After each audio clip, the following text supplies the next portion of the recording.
Professor Pulikonda Subbachary. He is the retired professor, head and dean from the Dravidian University, Kuppam.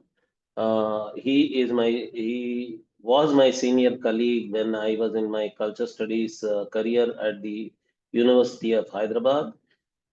Even before that, we were very close friends as Telugu literature scholars and students. He was from Usman University, I was from University of Hyderabad. He is a wonderful classical poet also. He composes poetry in prosodical meters in classical Telugu. And apart from that, he is a role model for all the fieldwork-based culture researchers, I think, for all over India.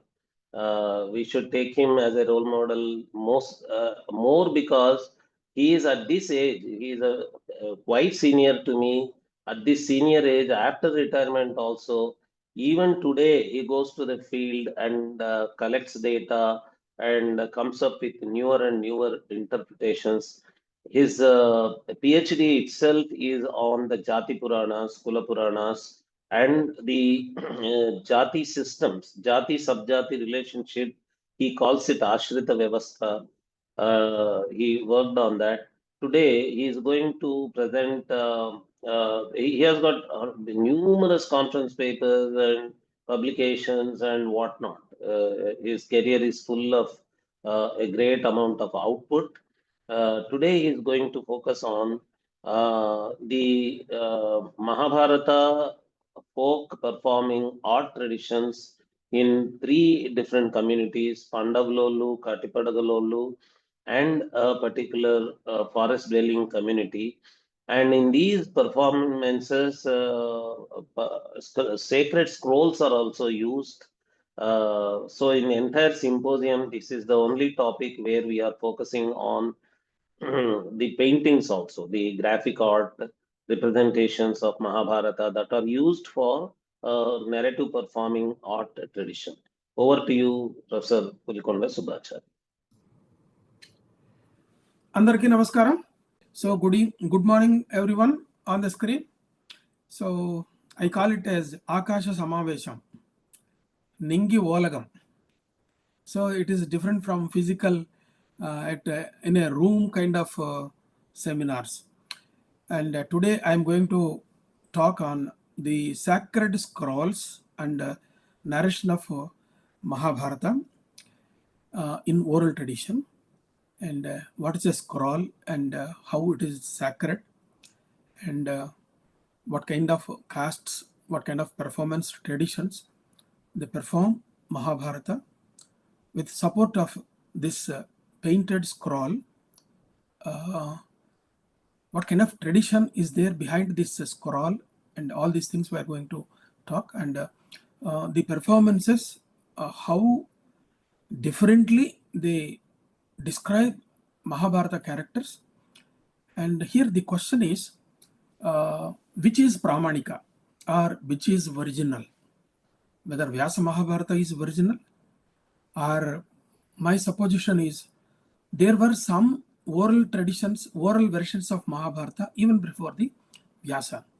Vyasa was the part of the entire story. He was part, and he was the chronicler, and he was the recorder of the entire Mahabharata epic in his own period.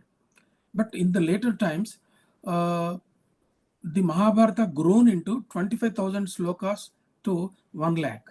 So Jayam, Bharatam, Mahabharatam, these are three levels.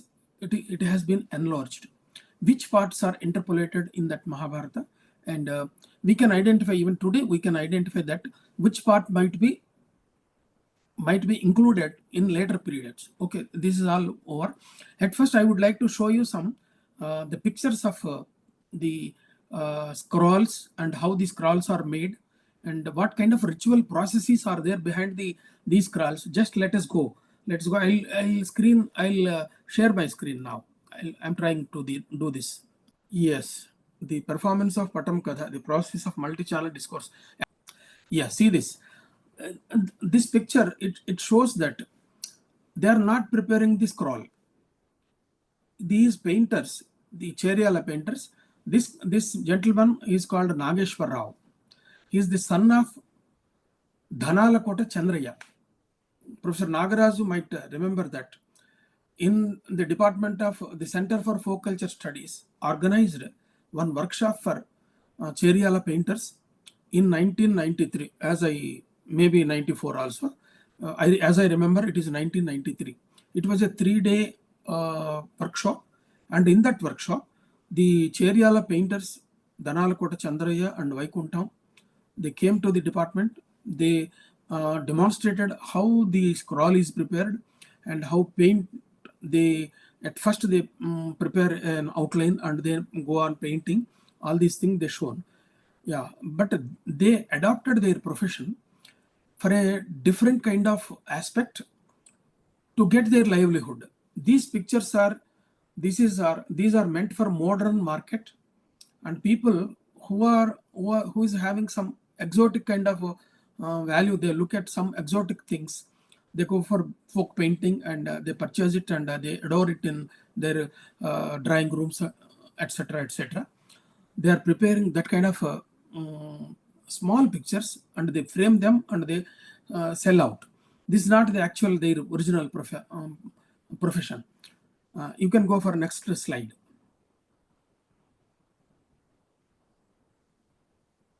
This is the one part of the scroll, actual scroll. You see this fold. That fold, if he unfolds it, it goes to 20 feet to 30 feet or 40 feet length. At first, they hang it on two poles like that, and they hang it on the poles, and they go on unfolding the scroll, and they point each picture by a pointer, a stick, and they go on narrate the Mahabharata tale. Actually, yeah, you can go for next one. Yeah, this is the first stage of making a scroll. They make one outline, and then they go on giving each color to each part. You can see that. Yeah. Next. Instead of making scrolls, these Cheryala painters, they prepare this kind of masks. These masks are prepared with kagitam guju. Guju means pulp of paper, waste papers, and they mix the pulp of the waste paper with the liquid that is prepared by through tamarind seeds. They make powder with this tamarind seeds, and they mix it with some kind of gum. The tamarind seeds, they themselves have some kind of sticky thing within that, and they prepare one kind of one liquid, and it looks like some gel. And within this gel, they mix wood powder, which is a product at sawing the wood.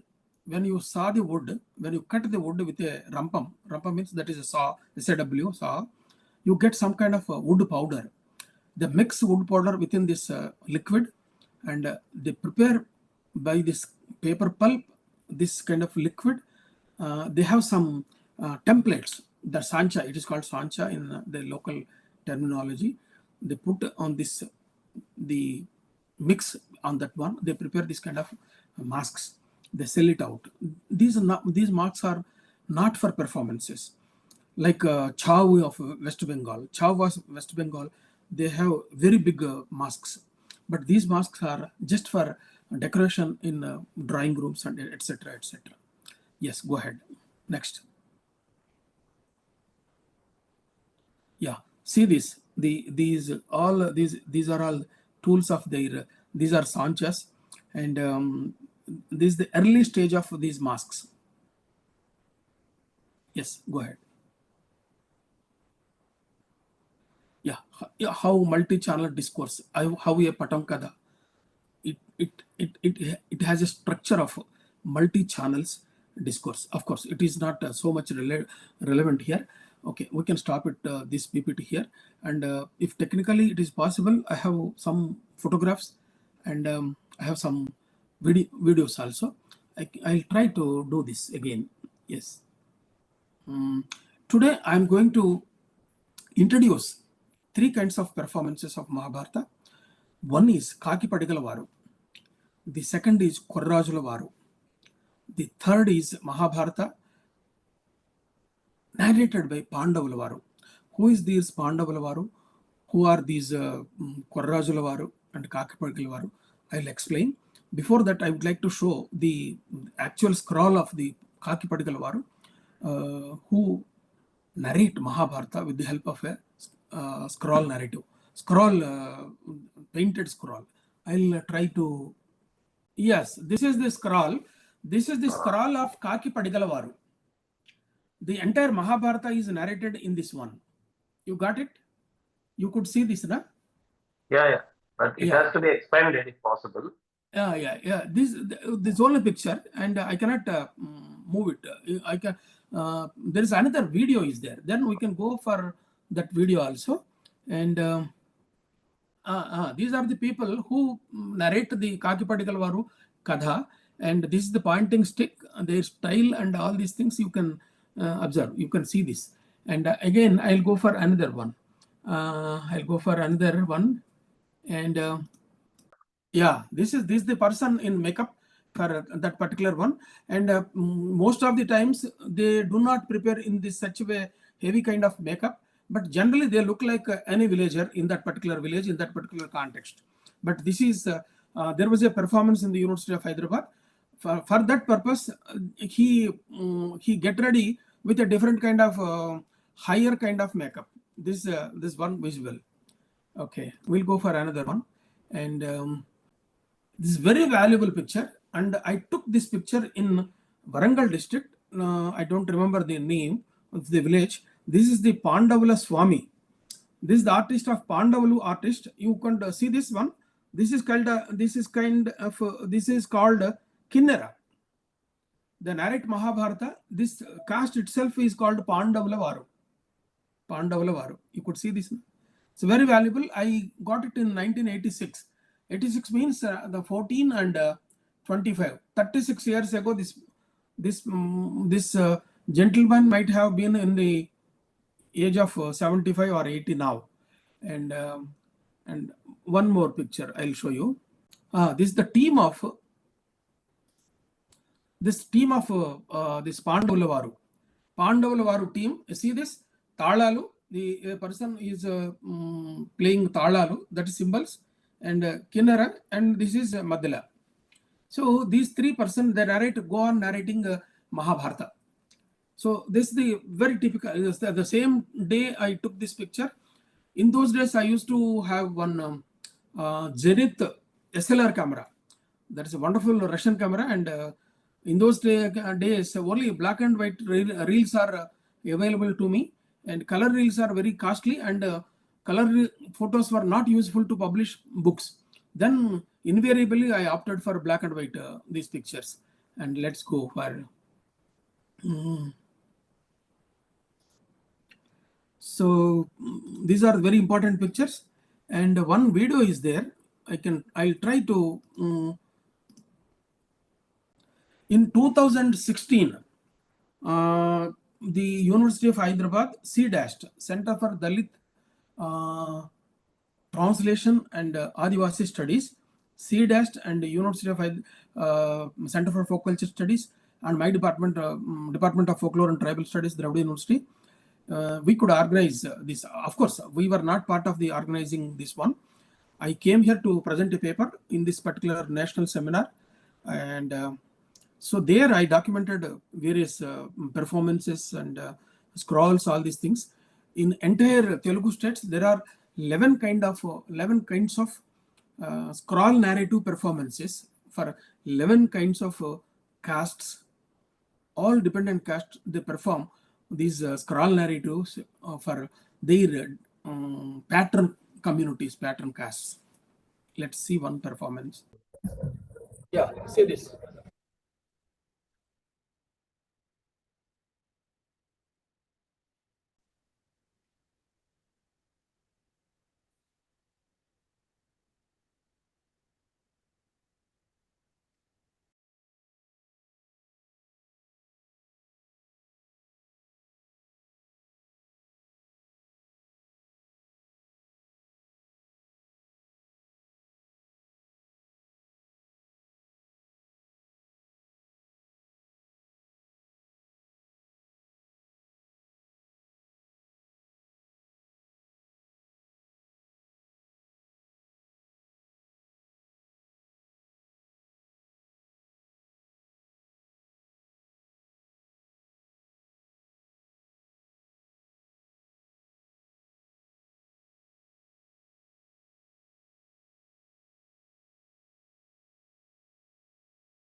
So, friends, Kakipadagallu means Padiga is a native Telugu word, Acha Telugu Padam. Padiga means a flag, Dhwajam, Janda. So, Kakipadiga means a flag adorned with the picture of a crow, Kaki. A flag which is a mark of crow on the in the midst. So, it is called Kakipadiga. Then the people, the caste who bear this flag, Kakipadiga, they are called Kakipadagallu. This is the who are this. The meaning of the Kakipadagallu is this, and the Kakipadagallu, they are the narrators. They are the dependent caste narrators to Mudiraju, Telugu, Telugollu, Telagalu, all these castes which are there in the Telangana and Andhra Pradesh also. And the particularly Mudiraju community is widespread in Telangana, and Telugollu, Telagalu, they are there in Khammam district, Krishna district, and Guntur, other districts also. In some places, they are called Kapus also. Of course, Kapus are now their elite class among these classes, but Mudirajus or Mutrasi are they are the other BC communities in Telangana, and Mutrasis are also in a social or economic level, they are lower to the Kapus. Of course, in Telangana, Mudirajus are very rich, and they are even some Mudirajus are rich, more rich than the other dominant castes also. It is also there, and they are also very active in politics, today's Telangana politics.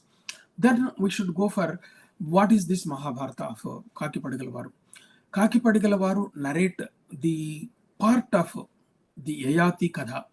So they try to establish Mudirajus into a Kshatriya dynasty. They try to establish it. Most of the dependent caste Puranas, Kula Puranas, they try to establish one particular community, one particular caste, maybe into Kshatriya, maybe into Brahmana, or maybe into elite kind of social class. So they try to do this. That is the primary, one among the primary purposes of the Kula Puranas. And the Kula Purana of Reddis, Pichugunti narratives, the Kula Purana of Reddis, also try to establish the Reddy community into a Kshatriya dynasty.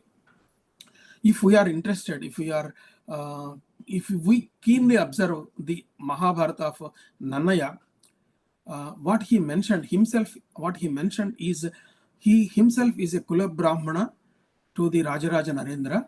That means he is the chronicler and a narrator to the Rajaraja Narendra dynasty, entire dynasty. Then why did Rajaraja Narendra requested Nannaya to write Mahabharata in Telugu? He clearly says that, I remember that poem, that Himakar Pur Bharateshu Kuru Prabhu Pandu Bhupatul Madiya Vanshakaర్తలనగా అంటాడు ఆ పద్యంలో. అంటే వాళ్ళు యదువు పూరుడు హిమకరుడు అంటే చంద్రుడు, that means Chandra. So he belongs to the Chandravamsha, clearly says that. But how can we establish, how can any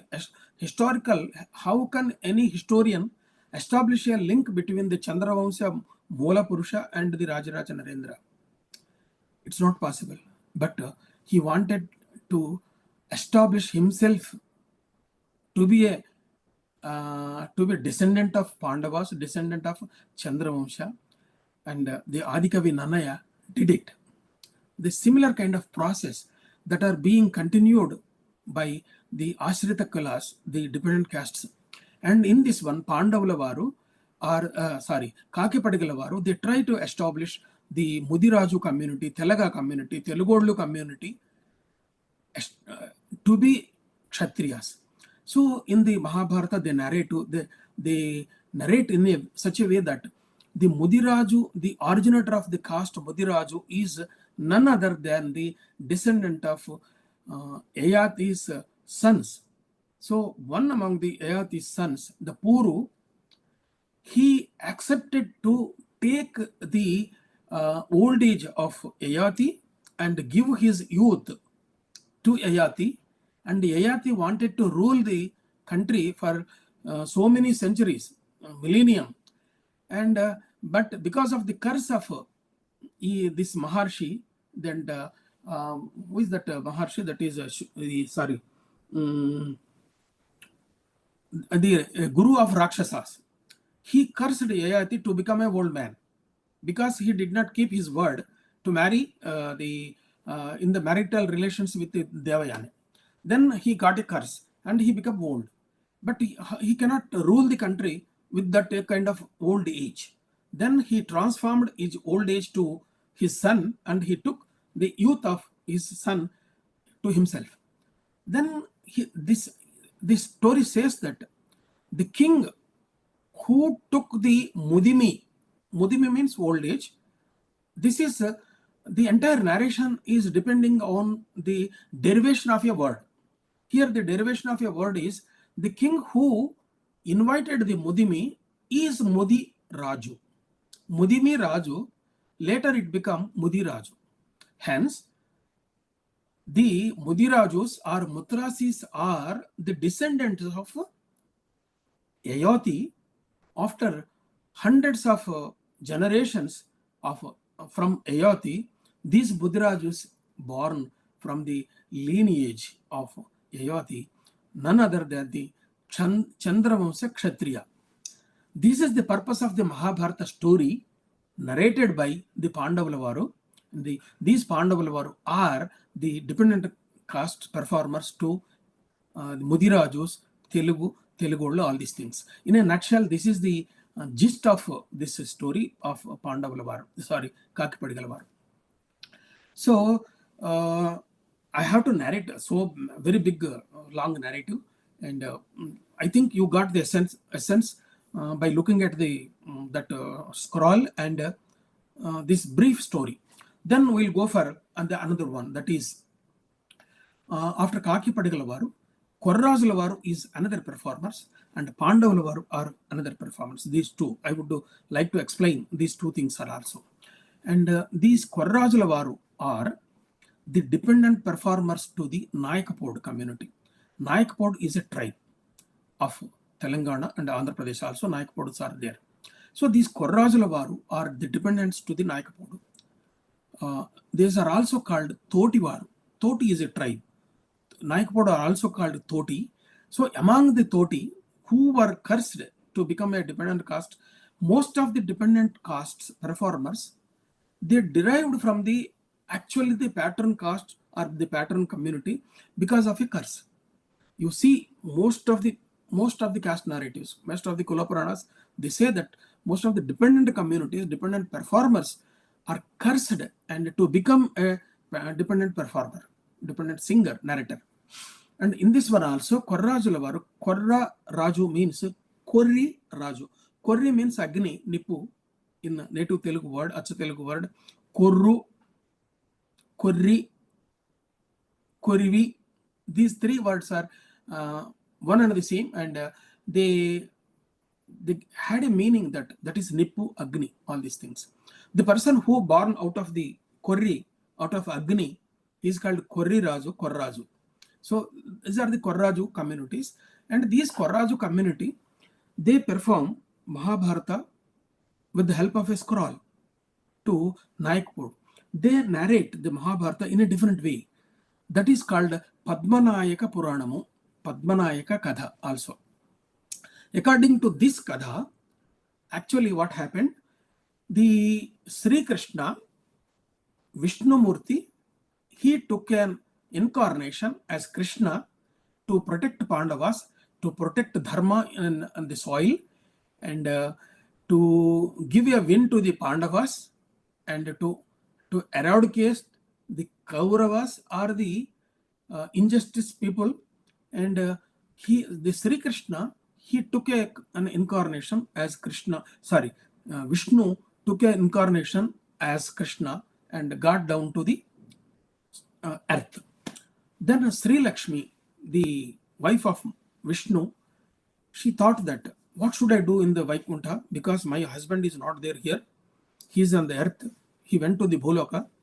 Then she also wanted to go to the Bhuloka, and she asked Vishnu, how can I go to the Bhuloka, where should I live?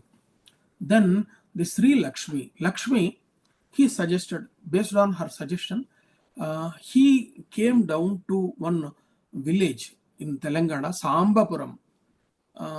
And according to various variations, the name of the village or name of the place may be different. Sambavudi Patnam. She came down there, and when she was there in the coming down, and some kind of water. So she came down near to Kamalalaya, because Lakshmi is called Kamalalaya, and she came at first. She came into a saras, and her sweat, the drops of her sweat, fallen on 5 lotuses. Then 5 Padmanayaka kings, Padmanayakas born from all these 5 lotuses. One is called Padmanayaka, Bhimanayaka, Ramanayaka, Chandranayaka, and Suryanayaka. All these 5 Padmanayakas born out of these lotuses. And she is the mother, and at the same time she is the goddess to these Padmanayakas. And according to this story, one lady, she brought up these Padmanayakas, and these Padmanayakas have another mother also. So this kind of this is going on. They are ruling some area, some Pattanam, some these things. And one day, the Panduraju, or the father of all 5 Pandavas, he come to know that this town, the Sambavudi Pattanam, this where the 5 Padmanayaka kings are ruling, it is very rich, and they are not paying taxes to Panduraju. And he wanted to go to that town, and he wanted to collect taxes from these 5 Padmanayakas. Then he came down to that town, and he met the kings, 5 Padmanayaka kings, and he asked them to pay sub-tax. Then these 5 Padmanayakas, they say that they built a huge temple to the Lakshmi Devi, and they exhausted all their money in construction of this temple, and they cannot pay the tax, and they requested the king Panduraju to condone not to pay the taxes because of that reason. Then the Panduraju felt very happy. He taken off this taxes, and raddu chesadantam chusara. What he said, he told them that you need not pay tax. Then they felt very happy. Okay, they felt very happy, and out of this, the Panduraju requested them to give the goddess Lakshmi. And then the 5 Padmanayaka kings, they accepted his request, and they gave the Lakshmi, goddess Lakshmi, to Panduraju. And Panduraju, then Sri Lakshmi, the goddess Lakshmi, transformed herself into a girl, Balika Rupa Vettindi, transformed herself into a Balika, and she went along with Panduraju to her Astinapuram. This is the story. And after that, what happened, before going, Sri Lakshmi, before going to this Hastinapuram, she called all the 5 Padmanayakas and she warned them not to kill any animal, not to eat meat, and so that they will flourish. After going Sri Lakshmi, this Bhima Nayaka and Ramu Nayaka and this Chandra Nayaka, one day they went to forest, and out of their mundane kind of desires to satisfy their tongue, the taste buds of their tongue, and Bhima Nayaka killed one pig, and Rama Nayaka killed a rabbit, and this another Nayaka, that is Rama Nayaka, Bhima Nayaka, Rama Nayaka, Chandra Nayaka. Chandra Nayaka killed another animal and they ate. And after that, they went to her mother, their mother, and their mother noticed that, and they are polluted by defying the order of Lakshmi. They killed animals and ate. Because of that sin, she cursed them to become Koya, Chenchu, and another tribe, Toti.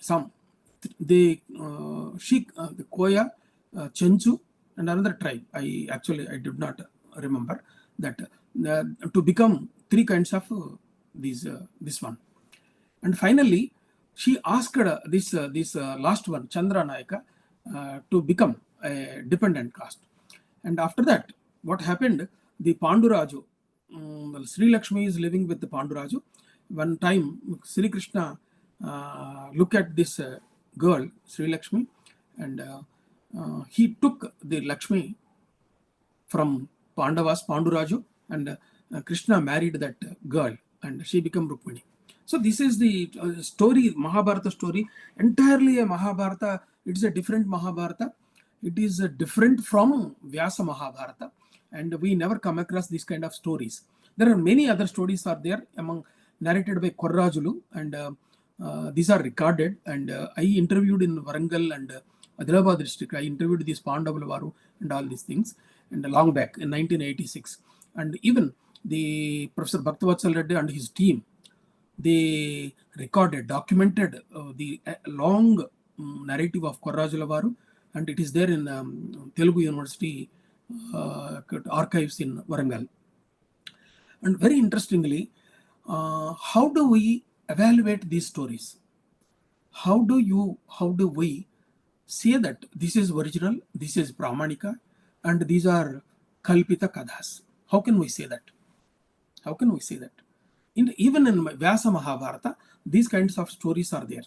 And even the Mahabharatas of various languages. I'll show you one book that in 1991, there was a national seminar. See this book. There was a national seminar on the Mahabharata in the tribal and folk traditions of India. It is organized by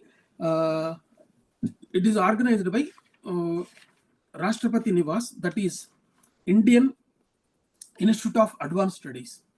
Indian Institute of Advanced Studies in Shimla, Rashtrapati Nivas. They organized this national seminar at that Rashtrapati Nilayam in 1991. Myself and my guru, Nayan Krishna Kumari Garu, we attended in this seminar. I presented a paper on Pandavalaru, and she also presented another paper. Both the papers are received with excellent widespread discussions, and both these papers are published in this volume. My paper on Pandavalaru also published in this one, and another one book, another one kind of this kind of national kind of Mahabharata festival is organized by IGNC, Indira Gandhi National Center for Arts. IGNC organized in 2012, they organized a 1 month long Mahabharata festival. In this 1 month long Mahabharata festival, they invited all performances across India, from Kashmir to Tamil Nadu, all kind of performers of narrators and scroll narrators and leather puppeteers and various kinds of Vidhi Natakams and various kind of art forms they invited, and they organized among this 1 month long workshop. the Mahabharata festival, they organized 5-day international seminar. In these 5-day international seminars, many scholars from across the world, one among the persons are very great personality that is called, he is called Hilt Beitel. This Hilt Beitel, he wrote the cult of Draupadi. His excellent research on cult of Draupadi of Tamil Nadu. He also presented a paper. I proudly mention that I sat on the side of Hilt Beitel when he was presenting his paper. After that, I presented my paper. My paper that was published in this volume. See this volume. This is Aesthetic Textures, Living Traditions of the Mahabharata. Living Traditions of the Mahabharata. It is edited by Maulik Kaushal and Sukrita Pal Kumar. So my paper is also included in this international volume. So in such a way, the folk versions and tribal versions of Mahabharata are well recorded and also well analyzed in these 2 national and international seminars and workshops. And it is my good luck that I was there in these two national and international seminars, and I could record some of the folk versions of the Mahabharata. And now I will throw some light on Pandavalaru. This Pandavalaru is one section among the Korajawaru. Korajawaru, having a scroll, painted scroll, they narrate the Mahabharata with the help of the scroll. But this Pandavalaru, they have a different performance. But Korajawaru, they confine their performance only to Toti, that is only to Nayakapodu tribe. But this Pandavalaru, they extend their performance for other communities also. So other communities in the village also. They narrate entire Mahabharata. The version of this Mahabharata is also very different. And the Jampanna and Dugganna, these are 2 brothers, and they have a millet crop, and they were waiting for Pandavas. Pandavas were on their exile in Aranyavasa. So they are waiting for the Pandavas, and the entire crop, they spared the crop to share only to Pandavas. They say that this crop, the millet crop, was a sacred one, and it has some sacred powers. So people who eat this sacred millet, they will acquire some miraculous powers, and so that they wanted to give this millet crop to Pandavas. But at some time, this Jampanna, he's the elder brother, he went out for some time, and this Dugganna, he was guarding the crop and to prevent the birds and all these things. And then at some times, he ate some millet before coming the Pandavas. Then, because of this eating of this millet, he was cursed. He was cursed to become a dependent caste community to these Mudirajus and these other community, that is Mudiraju, Mutrasi, Telugu Vallu. And they become dependent community to Toti also. Toti also among one section of this Nayakapodu. As such, they become dependents. But after that, Pandavas came, Draupadi came, and according to one version,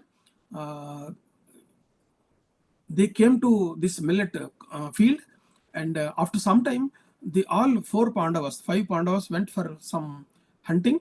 Draupadi was there, and one demon came there, and this demon killed the Draupadi, and some variation it goes on. According to some other version, this Draupadi become very ferocious goddess, and Kali, Shakti Kali, and she was threatening everybody. And these kind of stories are there in the narration of Draupadi cult also. So here, these Pandavas, they narrate many such kind of various kinds of Mahabharata stories, where Draupadi is an Adishakti, and according to one story, there is a Maya lady story in Mahabharata also. This Draupadi wanted this Maya lady, and Pandavas went on hunting this Maya lady, and Krishna, they helped him. Why did Maya lady was there? It's a very interesting story. but because it is already 11:35, it is I'm not very. I have to have more time, but I have to attend something else. And but in brief, I could satisfy my job. I have shown some narratives. These are scrolls. Finally, I have to tell. I'll take some few more minutes, 5 minutes. I'll explain why this scroll is sacred. If I do not explain this, I'll become a failure. Because when the scroll is started to be painted, the Nakashis, the painters, they organize one ritual, and they pray God, a god, Nakashi's god, Chamundeshwari. They pray, and they offer coconuts. Earlier times they used to offer some sacrifice, animal sacrifice also.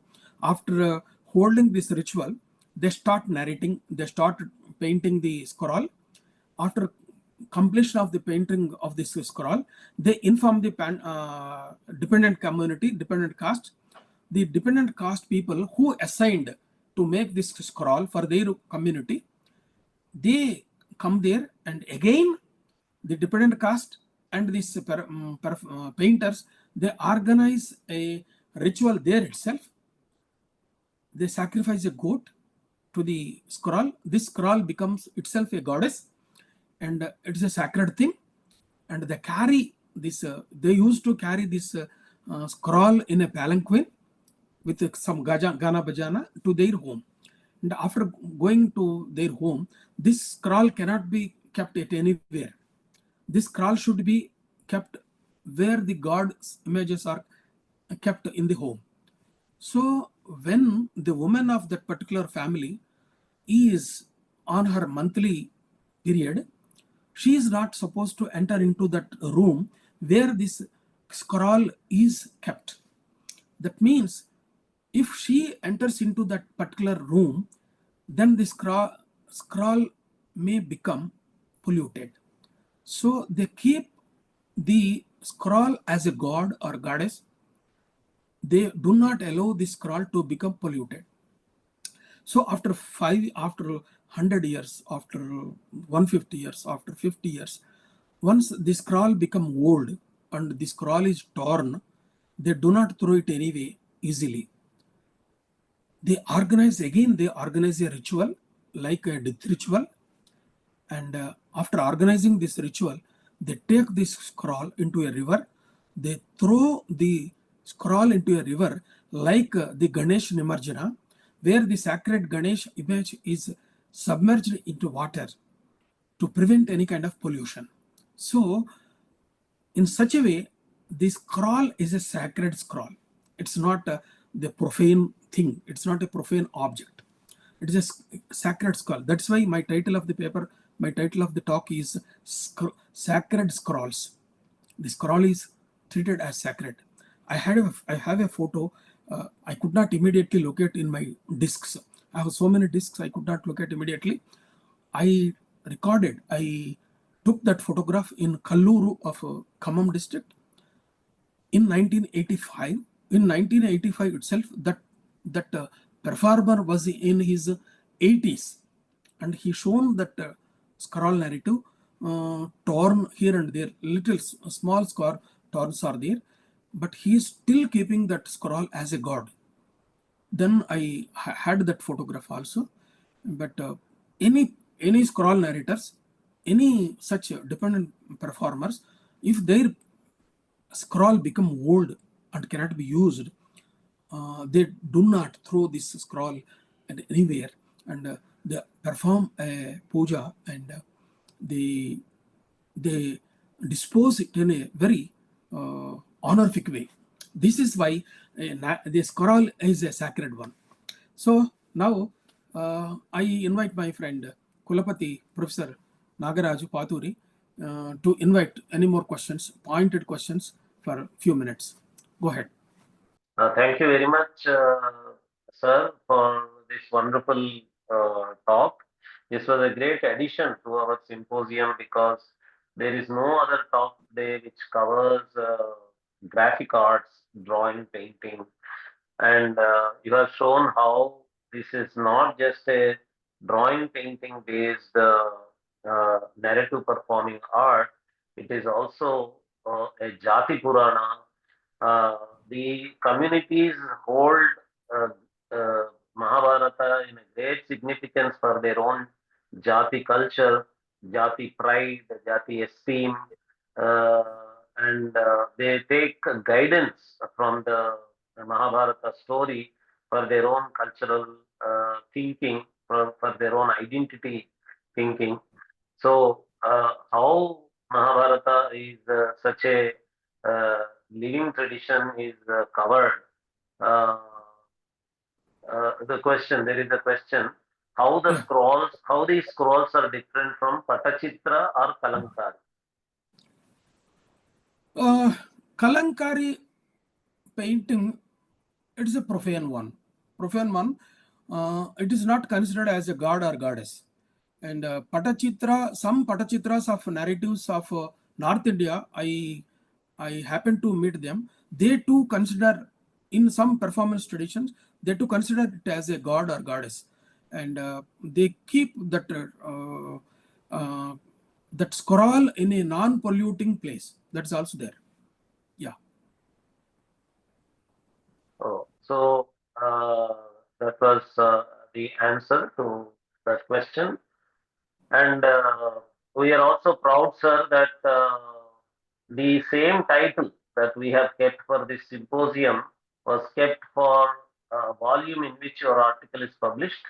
Living Traditions of Mahabharata was the Yes, same yes, title. yes. We Interesting. titled our Yes, yes, yeah, symposium also as Living yes, Traditions. yes.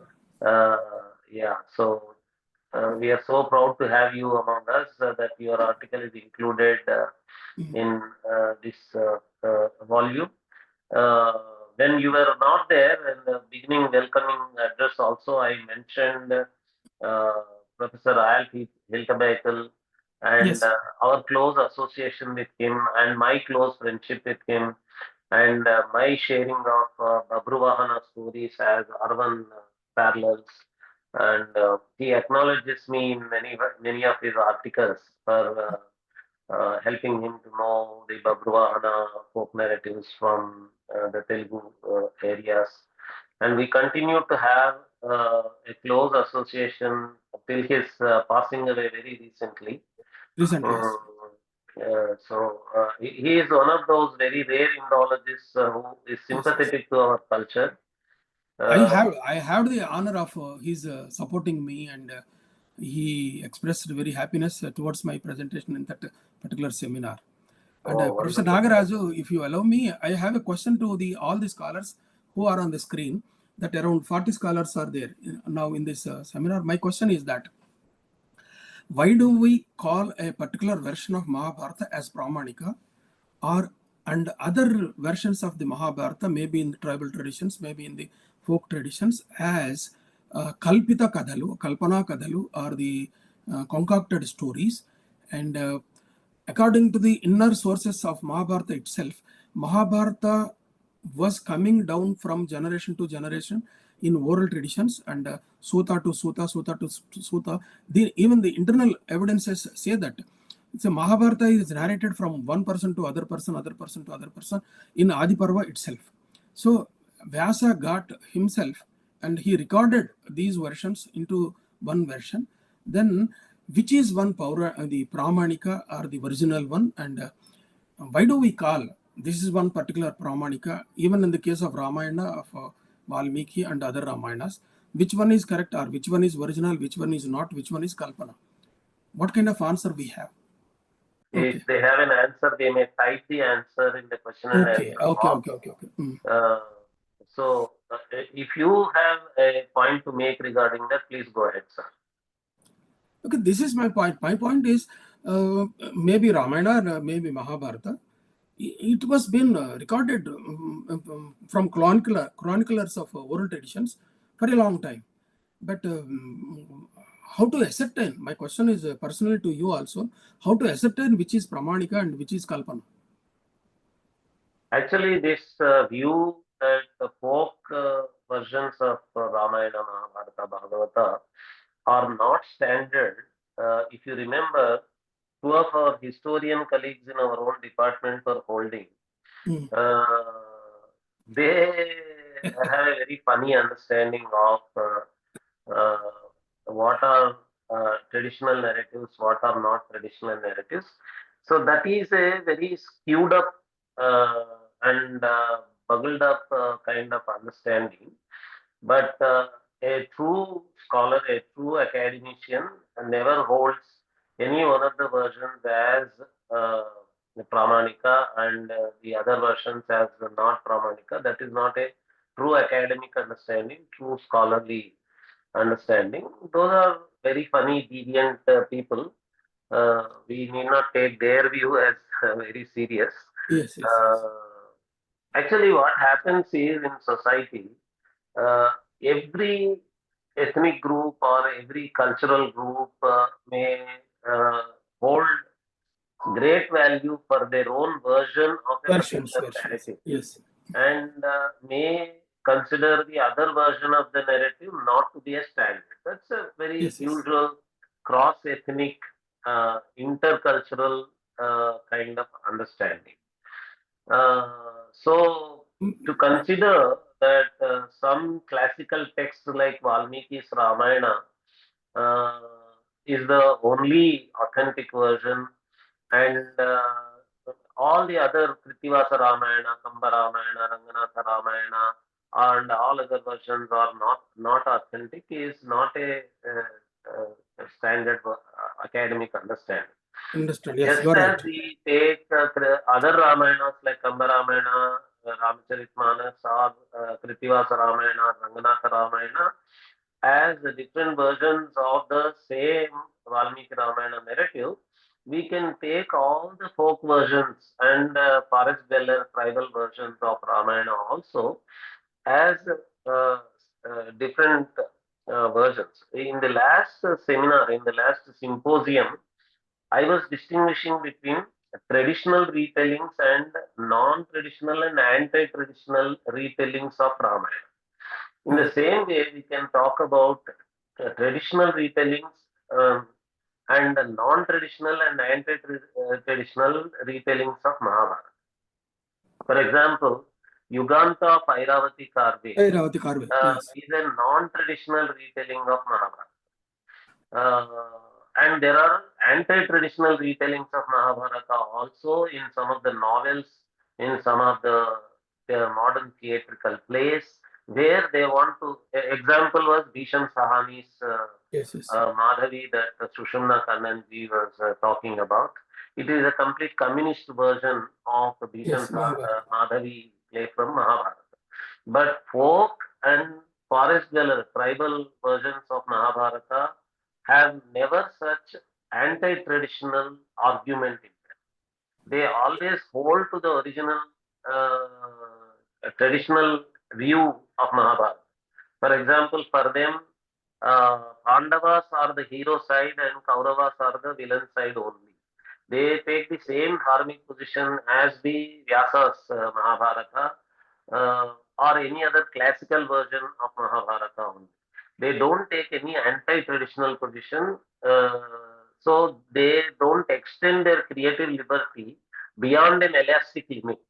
There is an elastic limit to the creative liberty.